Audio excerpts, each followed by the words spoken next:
আসসালামু আলাইকুম। এনকেআর ফ্যামিলিতে সবাইকে স্বাগতম। আজকে একটি নতুন রান্না দেখাবো, গরুর মাংস দিয়ে আলু ঘন্ট।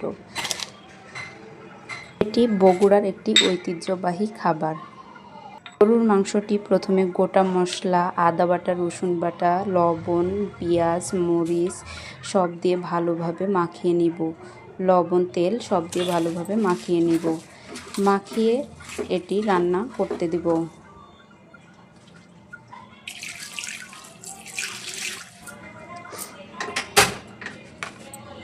যেহেতু এটি আলু দিয়ে তৈরি হবে, তাই আমি আলু সিদ্ধ করে রেখেছি।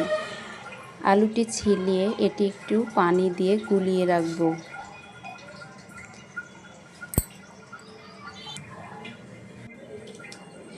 এই যে এরকম হবে। অন্যদিকে কড়াই চাপিয়ে তাতে দিয়ে দিব তেল,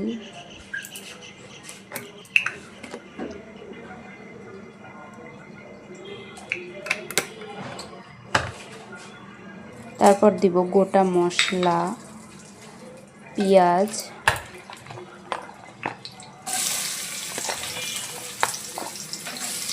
এগুলো যখন ভাজা ভাজা হয়ে আসবে তখন দিয়ে দিব আদা বাটা, রসুন বাটা এবং সব রকমের গুঁড়া মশলা।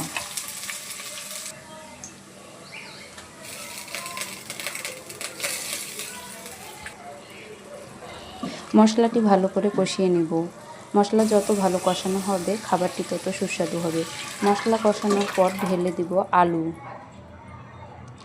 আলুটি ভালো করে কষিয়ে নেব।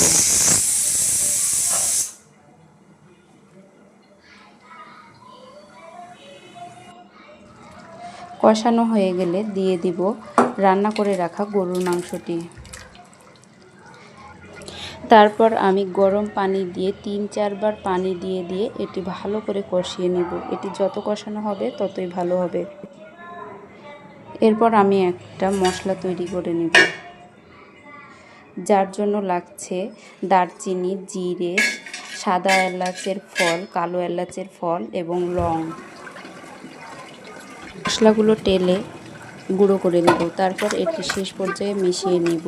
এটা কেউ স্কিপ করবেন না, কারণ এই মশলাটি খাবারের স্বাদ দ্বিগুণ বাড়িয়ে দিবে। যদি আমার ভিডিও ভালো লাগে অবশ্যই লাইক, শেয়ার, সাবস্ক্রাইব করে পাশে থাকবেন। আল্লাহ হাফেজ।